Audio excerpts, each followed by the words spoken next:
મોડું કરે છે. પોઠિયું ચારવા ગયો પણ હજી આવ્યો નહીં. ક્યાં ગયો હશે?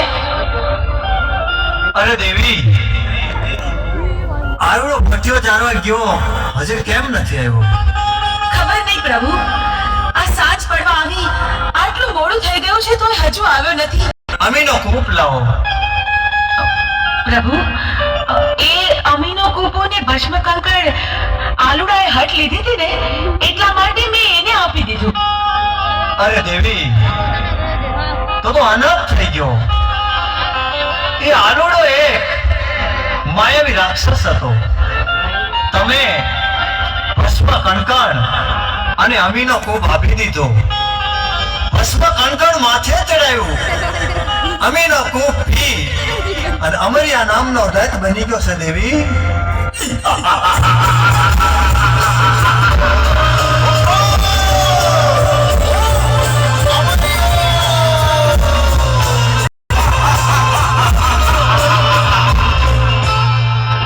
એ લંગોટા, તારી પાર્વતી મને સોંપી દે.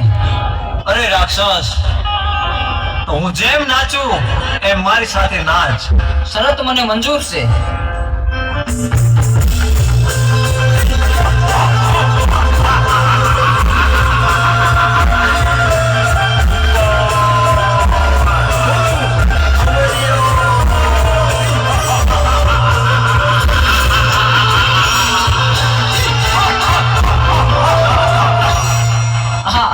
લંગોટે મને નચવી અને મારું ભસ્મ કંકણ ઉડી ગયું તો મારું મોત નિશ્ચિત છે. તો ચાલ અત્યારે અહીંથી હું ભાગી જાઉં. પ્રભુ, પ્રભુ, આ અમરિયો રાક્ષસ કોણ છે? કોણ છે?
અરે દેવી, આનો ઉપાય એક છે. 100 મહિનાને નિંદ્રું લઈને ચોટીલાના પરોપરમાં ચામુંડા સૂતા છે. તો ચારણ જોગીને બોલાવું, એને જગાડે તો તેનું મૃત્યુ થાય. અરે પ્રભુ, અમરિયા નામના દત્તે 33 કરોડ દેવાળોને મુઠના મોળે બંધેવાન કર્યા. પ્રભુ, હાહાકાર મચી ગયો છે. તો હાલે મારું ડમરું અને માં ચામુંડાને જગાડવા જા. પણ એક વાત યાદ રાખવાની કે જ્યારે માં ચામુંડા જાગે પડી જજો. અરે ભોળાનાથ, આવડું ફરવાનું કારણ શું? કારણ એટલું છે ચારણ જોગી કે જ્વાળામુખી જોગણી છે. ઈ જાગશે અને મોઢામાંથી જ્વાળા નીકળશે તો તને બાળીને ભસ્મ કરી નાખશે. બહુ સારું પ્રભુ, હાલ ને હાલ હું જાઉં. તમારું ડમરું લઈ અને ચોટીલાના ડુંગર ઉપર માં ચામુંડા 6 મહિનાની નિંદ્રામાં સુતાશે એને જરૂર હું જગાડીશ.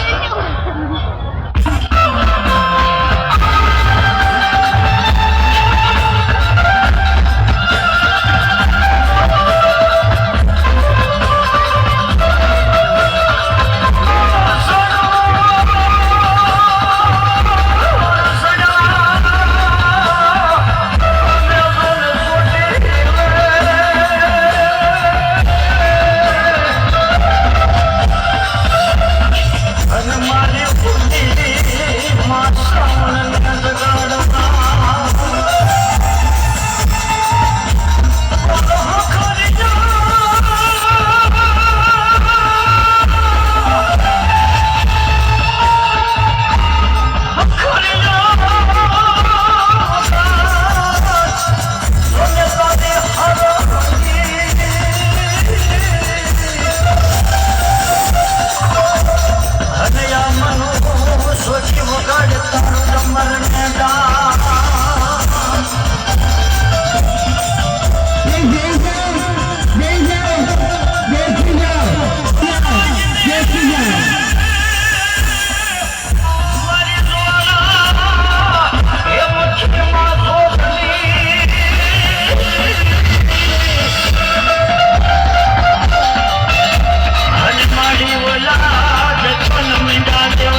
રાક્ષસે પૃથ્વી ઉપર હાહાકાર મચાવી દીધો છે અને તમે 100 મહિનાની નિદ્રા લઈને સૂતા છે તો માટે પૃથ્વીમાંથી અંડરત થઈ ગયો છે માં એટલા માટે હું તમને જગાડવા માંગુ છું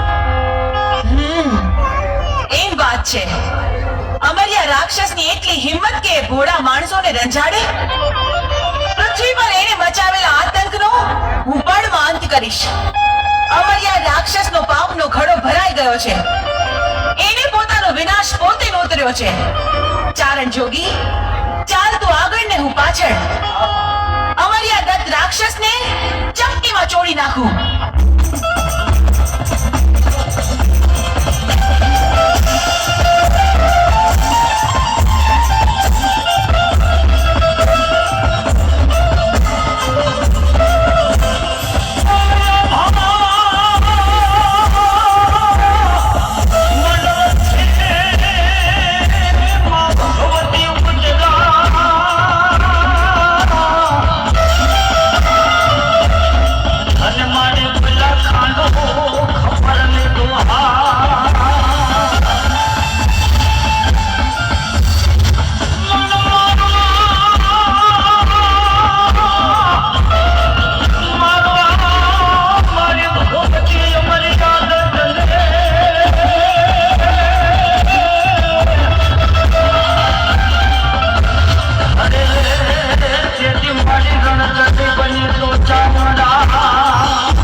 અરે અમર્યા રાક્ષસની આટલી હિંમત કે એને દેવ દેવી બંધનમાં રાખ્યા છે આ 33 કરોડ દેવીઓને હું અમર્યાના બંધનમાંથી મુક્ત કરું છું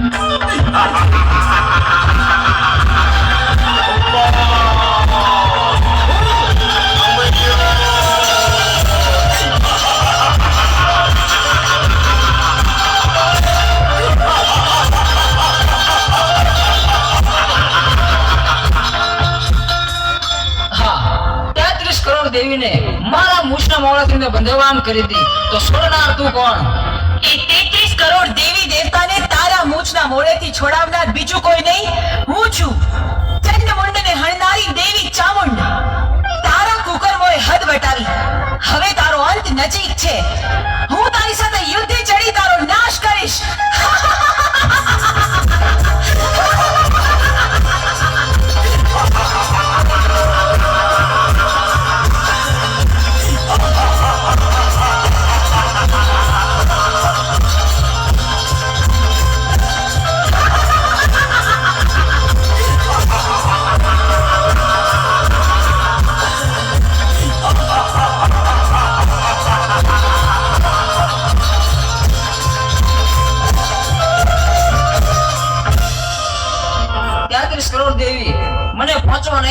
તો ચાલ હું શ્રાપ બનીને ભાગી જાઉં.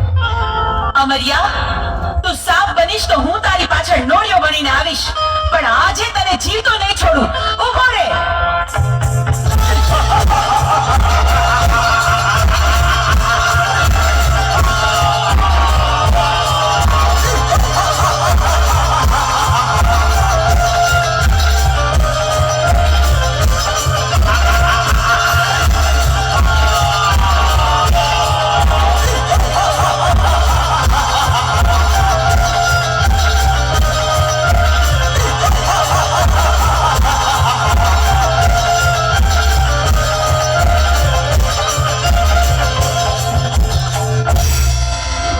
આ 33 કરોડ દેવી વધી રહેશે, મારી શક્તિ ઘટી જશે, તો મને પહોંચવા નહીં દે. તો ચાલ સાયલાના સરોવરમાં છુપાઈ જાઉં.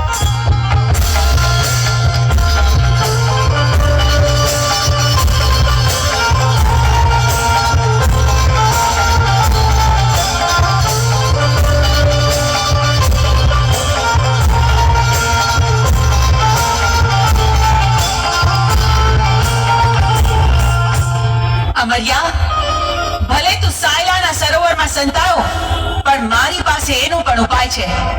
મારી બહેનોની મદદથી તારો સંહાર કરીશ. બહેનો, અમરિયો રાક્ષસ મારાથી ભાગીને સાયલાના સરોવરમાં સંતાયો છે. હાલો, આપણે બધી બહેનો ભેગી મળી આખા સરોવરનું પાણી ખોબલે ખોબલે પી જાય.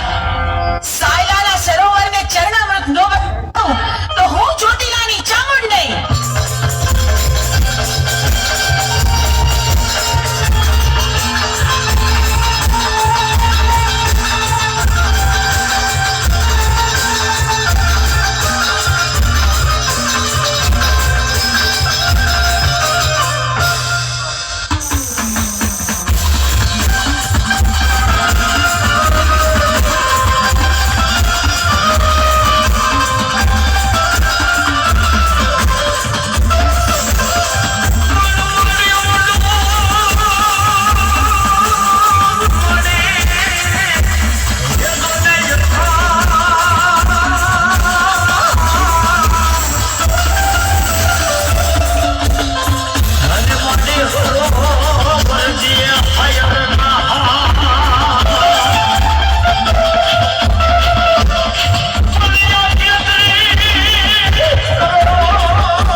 છુપાઈ ન શક્યો.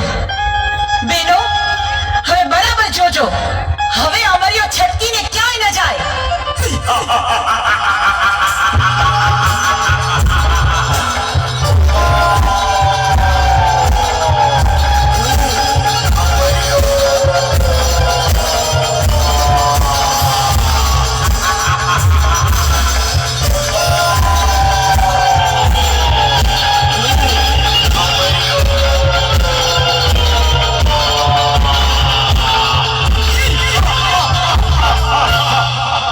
કરોડ દેવી વધી જશે અને મારી શક્તિ ઘટી જશે, તો હવે મને જીવવા નહીં દે.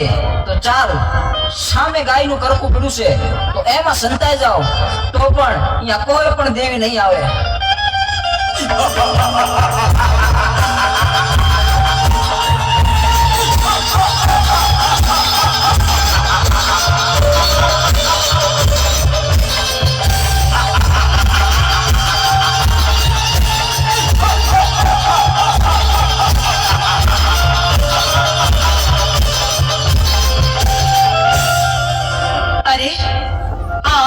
ગાયના કરકામાં ભરાયો, પણ આ હાડપિંજરને અડી તો આપણે અભડાઈએ. પણ અમરિયા રાક્ષસનો સંહાર તો કરવો જ પડશે. તો બહેનો, ચાલો આપણે બધી બહેનો આપણા અંગનો મેળ કાઢી એમાંથી એક બાળકી પ્રગટ કરી.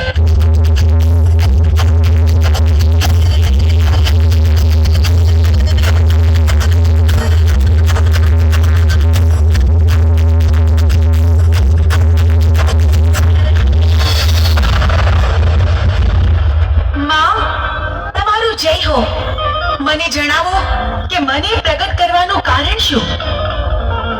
અમરિયો ગાયના હાડપિંજરમાં ઘૂસી ગયો છે. એને ત્યાંથી બહાર કાઢવા માટે તારું સર્જન કર્યું. જા જા, તું તારું કામ સંપન્ન કર. ભલે માં, જેવી આજ્ઞા. મને ગાયના કરકામાંથી બહાર કાઢનાર તું કોણ? માડી, અમરિયો રાક્ષસ મને પૂછે છે કે મારું નામ શું છે. મારે શું જવાબ આપવો એને માં? તને અમે અમારા અંગના મેલમાંથી બનાવી એટલે તારું નામ મેલડી. તું માં મેલડીના નામથી જગતમાં પ્રસિદ્ધ થઈશ. ભલે માં, જેવી આજ્ઞા. હું મેલડી હમણાં અમરિયાને ગાયના કરકામાંથી બહાર કાઢું છું.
Hare